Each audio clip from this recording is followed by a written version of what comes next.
Well, hello everybody, and welcome back to Julie's Orchids. I hope everyone had a lovely Christmas and holiday season, and is looking forward to a safe and happy New Year's coming up. I thought today we would visit some dendrobiums that I have that are in need of being repotting.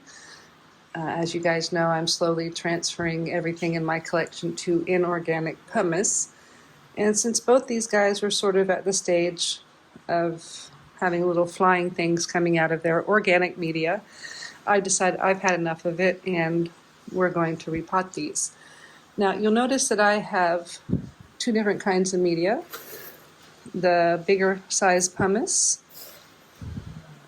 and the smaller size pumice. And I'm going to be using both of these for each one of these orchids. This one is going into this orchid, and this one is going for that orchid. And I'll explain to you why. So I know that this plant here, which is putting out a new growth, has got fairly good-sized root system, and this one here has got very thin and fine roots. And I do find that when these guys grow, they grow pretty quickly, and they're very thirsty, so they need a lot of water. And I do find in my climate that finer rooted orchids that are very thirsty tend to do better with the smallest size pumice, and the other size orchids with more normal size roots do just fine in the 7 to 20 millimeter size pumice. So I thought we'd start with this one here, and this one here is a big one. This one is Dendrobium Sunny Red. That's all I have about it. It was a gift from one of my husband's coworkers, and I got it with these. Grew this one last year, and now we've got a new growth starting right there. So first thing we're going to do is just sort of turn everything over and kind of squeeze some of the old bark out. And I know that I repotted this one not that very long ago into this method, and looks like the roots weren't real happy with it.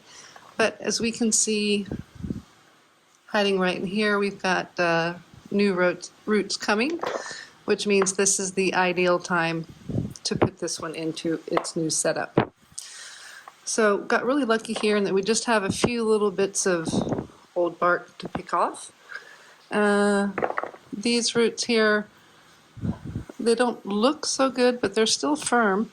So I'm gonna leave them be, but looking underneath here, we've got new root, new root, new root. So this is definitely a good time to, and another new root, to repot this plant.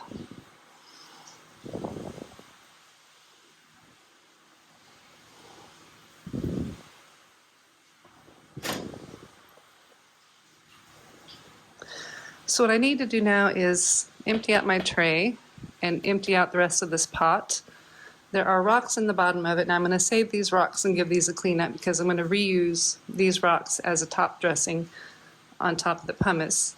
And I'm even going to reuse this container. But what I'm going to do now, and I'm going to do this off camera, is I'm going to go ahead and get the rest of this medium out of here, throw it away, clean up these rocks in this container, and then I'll be back. Alrighty, and we're back. So as you can see, what I'm using here is just a 1.75 liter container that I burned some holes in with the soldering iron. And I got this on the cheap at my local Kmart. And it works just fine. I find that these release the media and the roots that are stuck on them pretty easily, and they look pretty good. And nobody knows that they're actually just cheap food containers from Kmart unless you point it out to them. So now what I've been doing in prior videos is I've been sitting the container in a bath of water to let sort of the pumice filter down. I'm not going to do that today because my thought are that these roots that are currently on this plant, these roots that are currently on this plant, even though they're alive, they're not in the best condition. So I'm just going to assume those are going to be lost. And I'm going to put the plant about that deep in, and we'll probably still use a spike to support it with. But for now, I'm just going to start putting pumice in the bottom here, because the root system is not going to go all the way down to the bottom. But you know, the more I'm looking at, the more I'm seeing growing root tips. So yeah, we're going to risk it.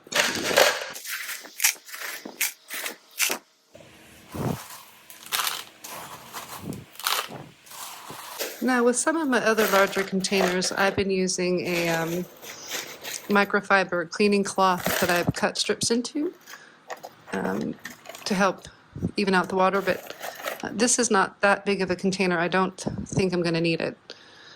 All right, so this is about the level I'm going to want it. And I do know it can be hard to stick the pumice down, support sticks down through the pumice layer. So I'm just going to go ahead and try to get this going in here now, and then we'll sort of hold that at the level I want it. And then we're just going to, again, just continue filling in and around with the pumice.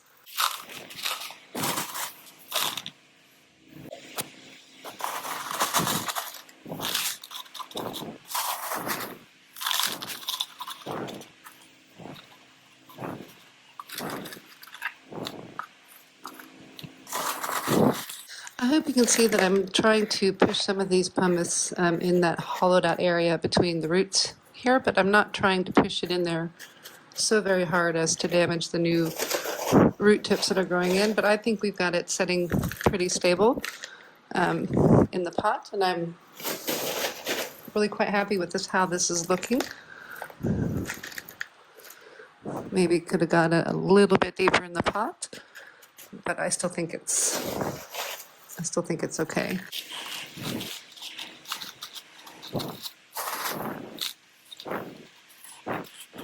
So that's about the amount of pumice that I'm going to give it. So now what I'm going to do is I'm just going to take some of the decorative river stone that we had at the bottom of this pot originally. Now it's going to go on as a top dressing. And it's mostly just to keep the top layer of this pumice moist a bit longer. And I also do find that the water runs off the top of these decorative stones quite quickly, and it helps prevent the little bit of salt buildup that happens on the more porous pumice. That happens quite quickly. It doesn't happen so quickly on these rocks. And in my climate, that's a root saver. Trying to get any of that buildup not to happen on the top is really difficult in my dry climate. And so the addition of these decorative river stones not only makes for a lovely setting, but also helps reduce that as well. Now again, final trick is that the name tag of this goes in the back where the holes are. That way you know where your holes are at already.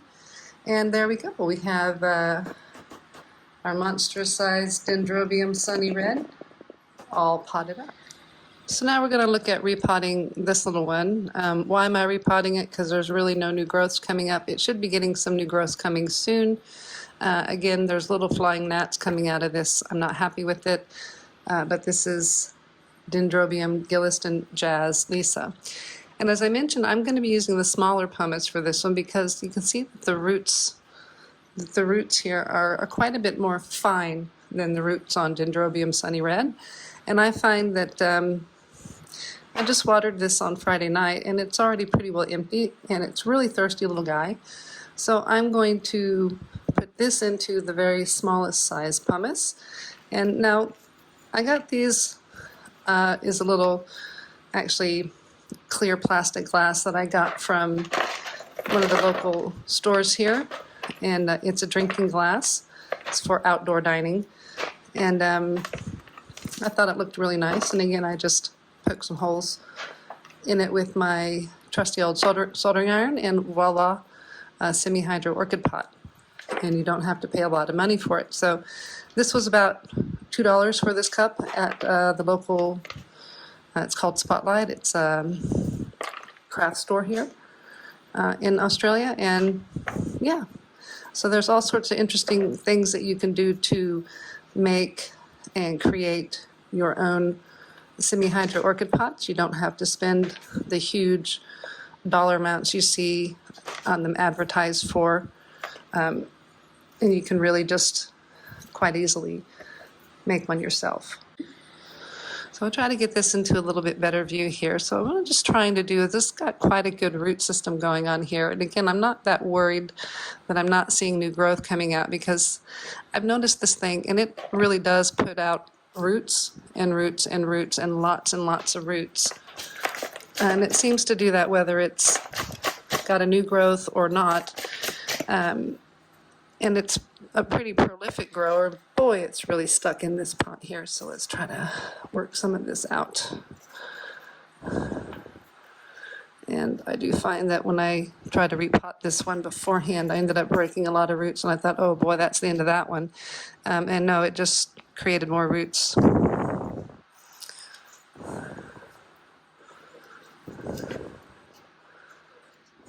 Like that root I just broke.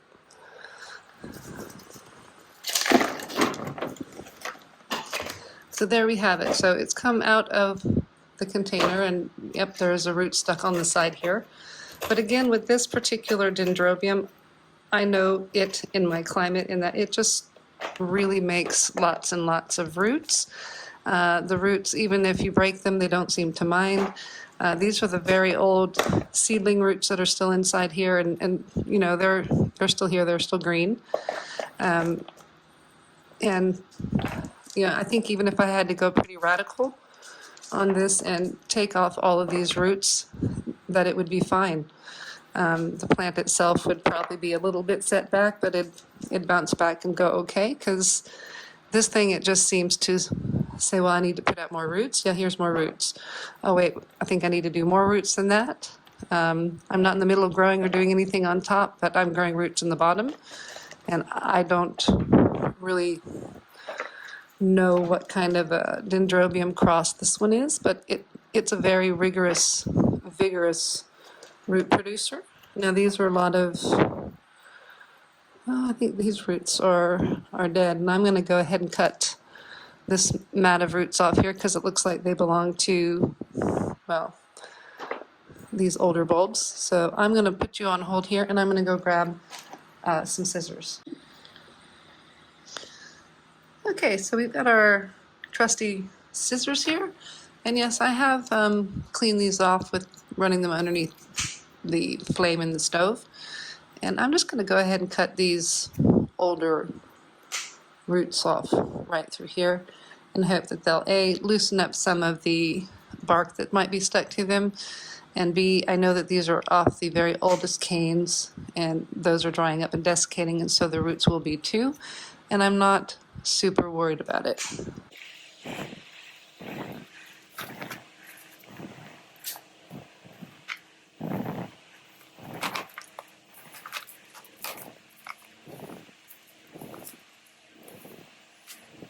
And it is nice to see that there's some growing root tips on these. I do want to get quite a bit of this media, this organic media, out of here and off of here. And it doesn't want to seem to be letting go as freely as I'd like. And I don't necessarily want to lose that many roots that have the media sort of really stuck onto it. So I think what I'm going to do is just let this soak in some plain RO water for a while and see if I can't really get these roots to let loose of this bark. I'll be back. Okay, so it seems like we've gotten it cleaned up pretty good. Now, as I got in there a bit deeper, there was quite a bit of dead stuff right in the middle, and I just went ahead and cut that out. And I did lose some roots in the process, but again, it's a vigorous root producer. I'm not super worried about it. And these little bits of bark here that I could not have removed gently, again, I'm not going to worry too much about those. They'll slowly break down over the years, but going to put it back into its same pot. I'm going to put it back to about the same level that it was growing in. And I'm going to try to just stuff those ones right on down in. And I'm also not going to fill this one with water, mostly because I don't want to deal with the mess of that right now, but that's about the level that we're going to put that in, right about there, which should give it plenty of room to regrow another nice root system. And again, I'm just going to use the smallest size pumice and just kind of drop it in. Now, this stuff does tend to make a bit more of a mess than the smaller stuff, and it will require a bit more banging and whacking things around to get it to put itself around in the container sort of evenly. Let's move over here. But again, I do find that the finer rooted orchids do tend to like the smaller pumice. Sort of medium root orchids, I'll do a mixture of the two different sizes, the small and the large. And my terrestrial orchids just go straight into this size pumice as well. And there you have it, 2 dendrobiums repotted into inorganic pumice. The fine-rooted dendrobium went into very small pumice, 1 to 7 millimeter in size, and the larger rooted dendrobium went into 4 to 20 millimeter size pumice. If you like the video, please give me a thumbs up. A subscribe would be nice. Thank you for watching, and everyone have a lovely day.